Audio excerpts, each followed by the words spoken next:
Vengono sicuramente meno determinate professionalità, sicuramente anche dovute alla scarsità, come diciamo prima, di medici nel mercato di lavoro, sicuramente anche ad un processo di mobilità. Mobilità vuol dire sia pubblico-privato ma anche pubblico su pubblico. Si è accesa la spia rossa allo slotto Berica, da Vicenza, da Arzignano, da Valdagno a Noventa Vicentina mancano 70 medici. Questo nonostante in 3 anni tra medici e infermieri le assunzioni siano state ben 700.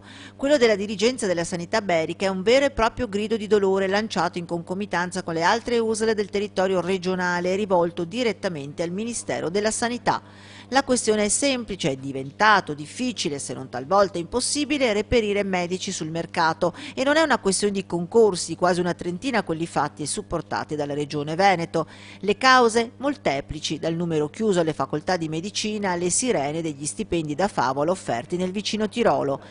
I reparti in sofferenza sono l'anestesia, la radiologia, l'ortopedia, l'oculistica, il pronto soccorso. Tanto per dare un'idea, su 20 anestesisti andati in pensione, con 2 concorsi l'USL è riuscita ad assumerne solo 11, all'appello ne mancano ben 9. Su 10 ortopedici mancanti, solo 4 sono quelli reperiti, ne mancano 6. Il pronto soccorso è sotto di 13 persone, la radiologia di 8. Si sta cercando di ottimizzare tutti questi percorsi di acquisizione perché medici in questi settori mancano. Abbiamo un grande aiuto dalla Regione sia in prontezza nell'autorizzarci tutte le procedure necessarie. Per reperire medici, l'USL ha stretto rapporti con i privati convenzionati, ha aumentato le ore di lavoro, al pronto soccorso per i codici bianchi sono al lavoro anche i neolaureati in medicina. Soluzioni tampone, ed ora si apre anche il tema di quota 100 con altro personale pronto ad andarsene.